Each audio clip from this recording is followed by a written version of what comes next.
Take it loose with the unthinkable. Don't stop till you come first. Life's too unpredictable. Take control of what you're worth. Wasting time. So Good evening, ladies and gentlemen, boys and girls, fellow clashers. My name is Justa, Peasant, and today I'm bringing you guys a brand new episode for a brand new series. This series I would like to call Tips and Tricks, where I share with you all the tips and tricks that I have accumulated throughout my Town Hall 9 experience in hopes that I can help all you Town Hall 9ers out there improve or even enhance your gaming experience as you play this greatest game on earth, Clash of Clans.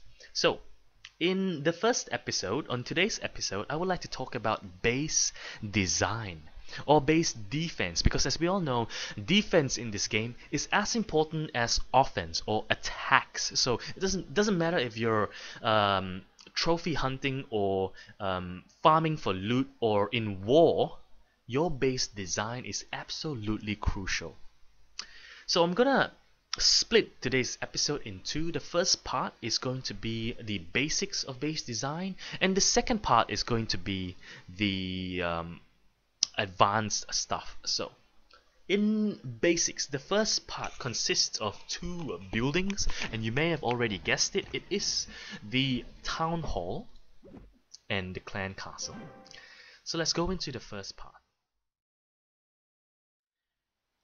The town hall is the most important building in the base. If destroyed, is considered as a victory for the attacker, as well as giving away 1 star. So depending on what you're trying to do, at the moment, for example, if you are farming for loot, you might want to place your town hall on the outside of your base, on the edge, so that the trophy hunters, trophy hunting players may just come and snipe your town hall out, destroying it, taking the trophies and leaving the rest of your base alone. In that way you protect your gold elixir and dark elixir storages, and you don't lose any resources.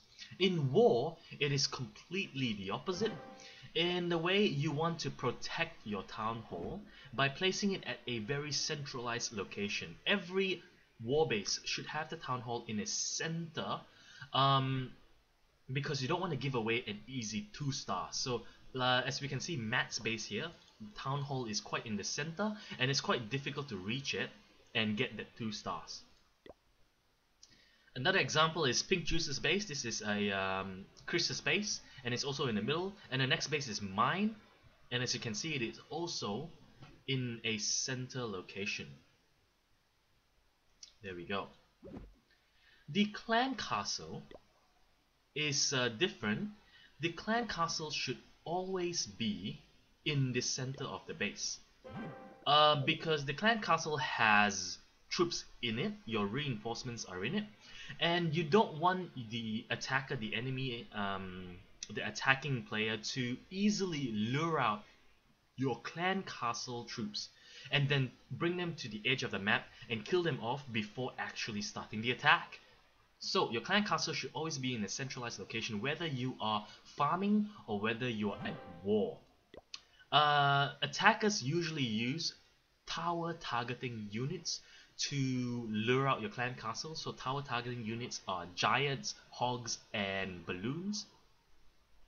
And a good example of how you can protect your clan castle from these units are is like the one that we're looking at. This is Johnny's base, and have a look at how he places his clan castle in the middle, and then the towers are actually protecting this ring, which is the trigger radius of the units in your reinforcement units. So any hogs or balloons will not be able to get into this circle that easily, because of the placement of this clan castle sometimes attackers can use goblins and wall breakers as well, but that's advanced stuff. Also, your town hall for farming, if you're at town hall 10, sometimes it's probably better to put your town hall inside for reasons because you are already maxed out. But that's not Town Hall 9 stuff, so I'm not going to talk about that. But anyway, this is my base, and let's have a look at my clan castle. And it is also quite centralized.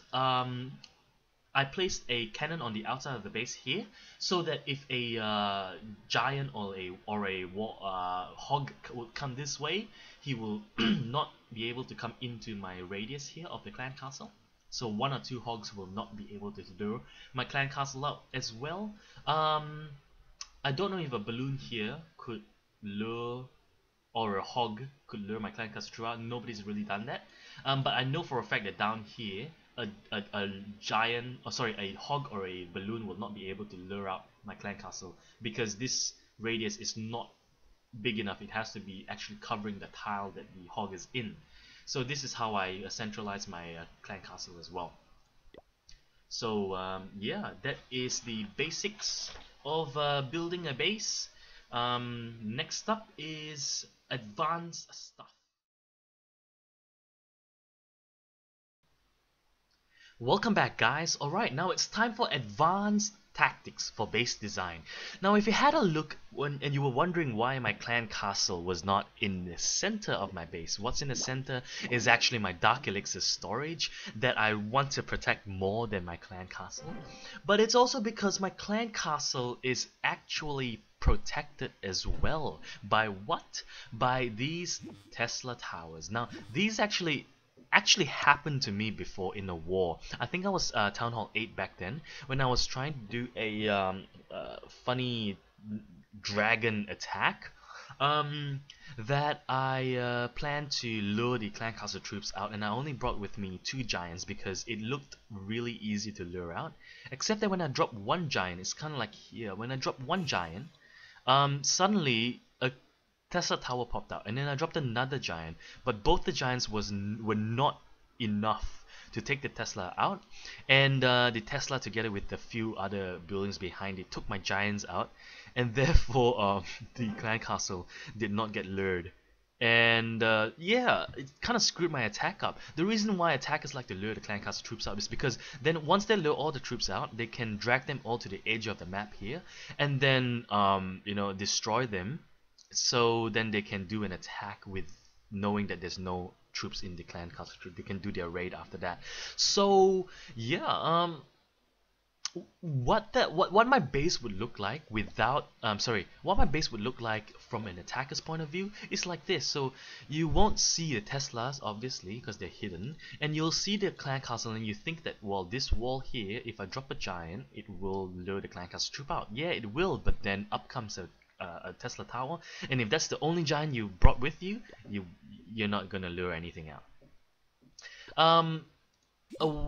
Another thing we can take out of that is, you know, during attacks, you might want to also kind of predict where the Tesla towers could be, especially when you see exposed clan castle like this. So you might think that if you drop a hog or a giant over here, that it will easily take the clan castle troops out. But is it? What if a Tesla tower pops up here or pops up here? Then it will, you know, screw your plan of luring the clan castle, especially if you only brought 1 or 2 giants with you. So yeah, guys, just keep that in mind.